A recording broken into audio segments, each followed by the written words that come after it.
The American President Trump insults Saudi Arabia and insults the leader of Saudi Arabia, Mohammed bin Salman, despite all the trillions of dollars that Saudi Arabia has given to America.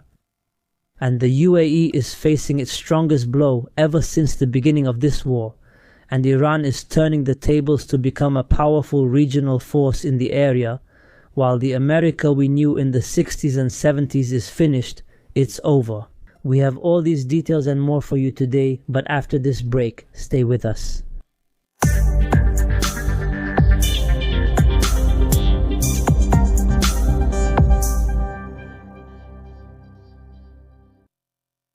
Dear viewers, peace be upon you and God's mercy and blessings, and welcome to our renewed meeting today, God willing, in this opinion series, which we always dedicate to keep up with the latest developments in this war taking place in the Middle East between Iran and the Epstein coalition.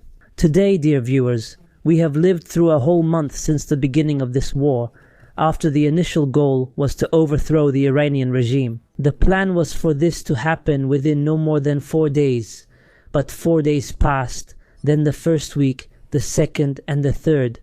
Until today we have reached a full month, and none of these goals have been achieved. What are the goals of the Epstein coalition in this war? The Iranian regime has not collapsed, nor has it surrendered, nor have Iran's missile capabilities stopped, nor has the Iranian nuclear program been halted, nor has anything else of that sort happened. To the extent that today, the goal has shifted from all these objectives to opening the Strait of Hormuz.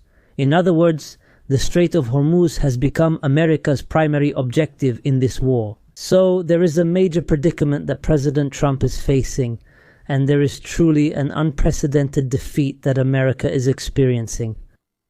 If we used to say before this war that the greatest military defeat America ever suffered was in the Vietnam War and also in Afghanistan, today the equation has changed. What America is suffering in this war is much greater than the Vietnam War and the Afghanistan War. Because maybe those wars lasted for many years, I mean almost 20 years. America suffered heavy losses in those wars. Today, in just 1 month, there are American losses that might be similar, and this is knowing that the war now is not on the ground. If this situation develops into a ground war, the results for America would be more disastrous than what happened in Vietnam, Afghanistan, and so on. The thing that everyone needs to be convinced of today is that America today is not the same as America in the 1960s and 1970s. Back then, America was an industrial producer, it was an industrial power, and it was the #1 industrial country in the world. Everything was made in America, technological development started in America, and it only came from America during that period. We can say that this era was the golden age of America. The family in America was still cohesive and religious. The husband was always the sole provider for the family, while the wife took care of the house and raising the children. The husband was the one who worked and supported the family, as was the case in every family. At that time, when we talked, we would find that there were 3 children, or at least 2 in the family, and the husband was reasonably comfortable financially because his income was enough to support the family. So America at that time was truly strong on all levels. Strong socially, strong militarily, strong politically, and strong industrially, as she mentioned. Just so everyone knows exactly about this period, America was even experiencing a major revolution in the pharmaceutical industry, to the extent that new medications were invented that treated a range of mental illnesses, which led to the closure of a number of psychiatric hospitals in America. Because they no longer had a role, this is just so everyone knows how America was during that period. The American people at that time were living in great prosperity and were satisfied. And pay close attention to how America was easily hiding the truth from the American people about what was happening in the Vietnam War, and later about what was happening in the Afghanistan War as well. There was no alternative media at that time, there was no internet or social media platforms and so on. Imagine with me that the setbacks of the Vietnam War began in the early years of the 1950s, and the American citizen didn't know about them. The American people didn't find out until the early 1970s, which means about 15 or 20 years later. So America has always been known for hiding the truth, for hiding the real extent of the losses. For example, we also have the Sabra and Shatila massacre, which everyone knows about, that happened in Lebanon. Its victims were about 3,000 civilians in a single night. It didn't reach the newspapers at the time, it didn't reach the public or the ordinary people around the world. The world only found out about it after it happened, in 2 to 4 days, depending on the country, between 2 and 4 days. Since there was no such thing as instant media, Israel's involvement wasn't discovered until about a year after this incident happened. Today, many things have changed, so the things that America used to be known for back then are no longer there. The country is collapsing socially. The American woman has abandoned her social role. The healthcare sector has become a mafia, maybe even draining the citizens' pockets. Industry no longer exists in America. After the emergence of other industrial powers like China, industry ended. Now Trump is trying to restore America's industrial glory. Today we hear that the American citizen's salary exceeds $3,000 or $4,000 a month. Everyone thinks there is great prosperity, but at the same time we hear that there is a lot of destruction, because this amount is not enough to meet the needs of the family. Also, even on the military level and on the technological level, at that time America had many advanced military technologies, such as radars, aircraft, and so on. Today, we find that many international powers have the same technology, and in some cases, they even surpass America. In some cases, we see that wars are no longer traditional wars. Today, drones have emerged as the new era's weapon that everyone can access. Missiles have also appeared, like what Iran has today. America in previous decades and the world today is not the same as it used to be. The world has changed and is still changing very rapidly. So today, America is unable to repeat the scenario of the Iraq War, because the world we live in now is not the same as it was in 2003. Today, America is even unable to repeat the scenario of the Vietnam War, because it is not capable of sending an army of that size. About 500,000 soldiers or more, able to bear these human losses in the same numbers as in the Vietnam War, when more than 50,000 soldiers were lost and more than 300,000 were wounded. Today, America is unable to hide these losses. Now there are photos, there are videos taken by civilians at the same moment, there are satellite images revealing the extent of destruction in facilities and military bases and so on. So today, pay close attention. Throughout history, such crises are always intensified by the narrative that we are always... The meeting, just a moment. How is it going? Iran benefited from the 8-year Iran-Iraq war, and we saw how Iran benefited from the fall of the Iraqi regime of Saddam Hussein, and we also saw how it benefited from the recent 12-day war. And today it is also clearly moving just after this war. We will see another Iran, a stronger Iran, more advanced in the region, dominating the region, and the most important change will be around the Strait of Hormuz. This war has confirmed to the world how this waterway is in the hands of, under the control of, one country in the region, Iran. This passage cannot be secured without Iran. Today, the world's #1 superpower cannot pass through this passage. Why? Because Iran controls everything related to this passage today. Everyone should know that this waterway is shallow and narrow. And this makes, for example, these American destroyers or American aircraft carriers unable to pass through this passage. Why only through an exposed sea route? That means there is only one sea route exposed to the Iranians, predictable to the Iranians, and therefore That predictability makes these American ships easy targets for the Iranians. Also, we find that Iran has invested hundreds of millions of dollars in turning these islands scattered along this sea passage into naval fortresses. It did not turn these islands into fortified resorts at all. It turned all these islands into bases for missiles, drones, suicide unmanned submarines, and a collection of optical, thermal and electronic cameras through which it monitors every centimeter of this strait. The Iranian naval forces are not confronting America today with conventional warfare like frigate against frigate or anything like that.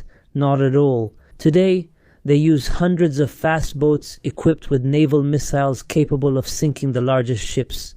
And they also use naval missile launch platforms spread along the Iranian coasts. Add to that the unmanned suicide submarines that they haven't used yet, and also the naval mines that they are threatening to use today.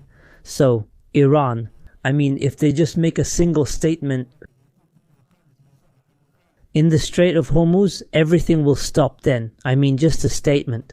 Everything will stop. You won't find, maybe for months, maybe for years, you won't find any ship that can cross, because these ships won't find any insurance company.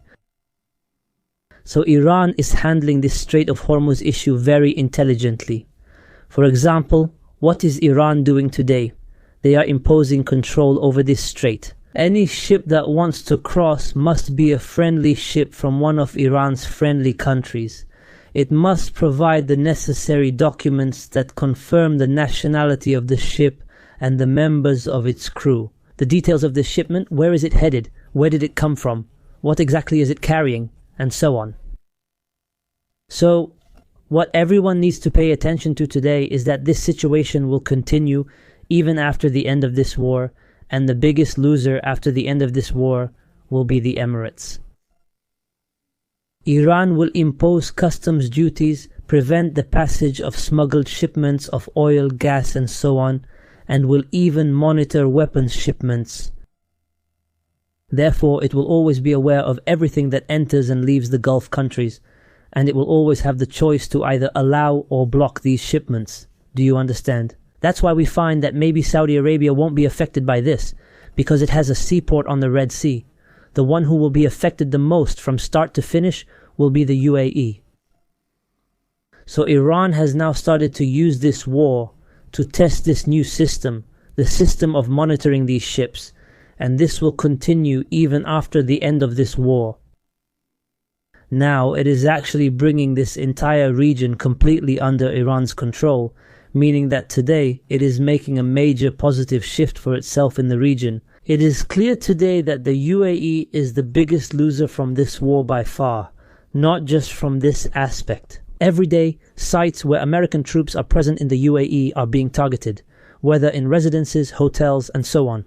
Every day, the UAE is witnessing missile strikes carried out by drones. But what's new today, and what happened, is that Iran this time, just today, struck a weapons depot that contained Ukrainian-made systems specifically designed to shoot down drones, systems used to detect and jam drones. So today, Iran succeeded in destroying this depot, which, according to the Iranians, contained these systems. According to Tasnim news agency, it included 21 Ukrainian soldiers who were providing surveillance and counter-drone services for the American forces. Up until now, the fate of these Ukrainian soldiers has not yet been revealed, because there is a lot of secrecy, whether they were killed, injured, or what happened to them. In this attack, there was another strike that targeted the location of 500 American soldiers in the UAE, and no one knows whether they were all killed or what happened.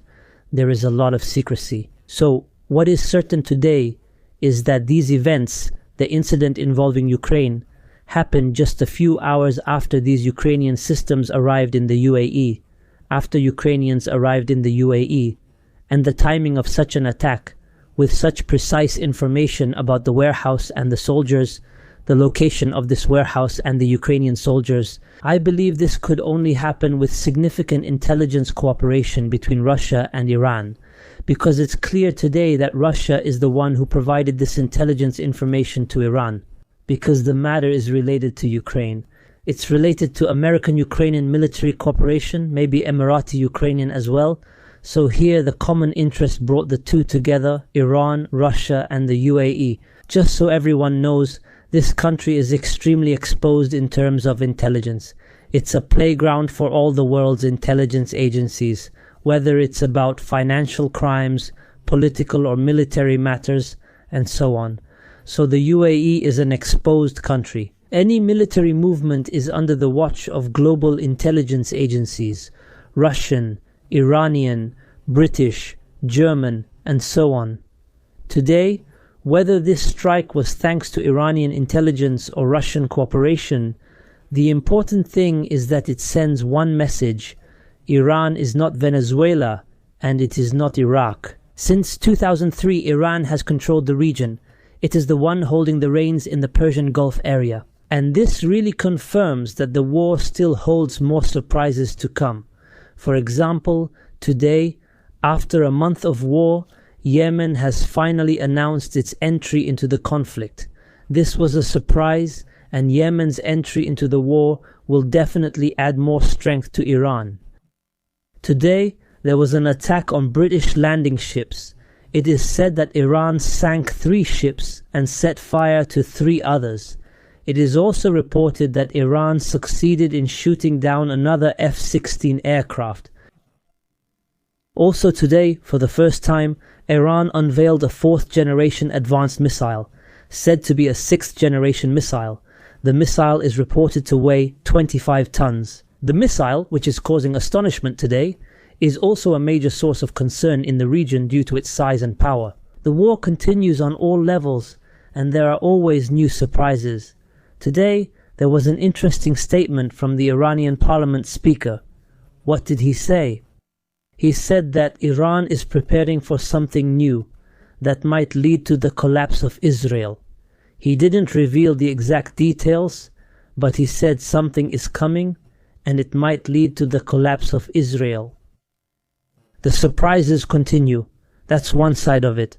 On the other side, today there was also a strange and truly surprising statement from the American President Trump about Saudi Arabia and about the Saudi Crown Prince, Mohammed bin Salman. Trump gave a speech during his participation in a forum about the future of investment in Miami, USA. This speech was broadcast live by a number of news channels, and he made a very insulting and extremely serious statement. But all the Arab media outlets couldn't bring up what Trump said. They couldn't even show or replay what Trump said, or write an article about what Trump said regarding Saudi Arabia. There was even a Lebanese newspaper that published an article about what Trump said, but they deleted the article just minutes after publishing it.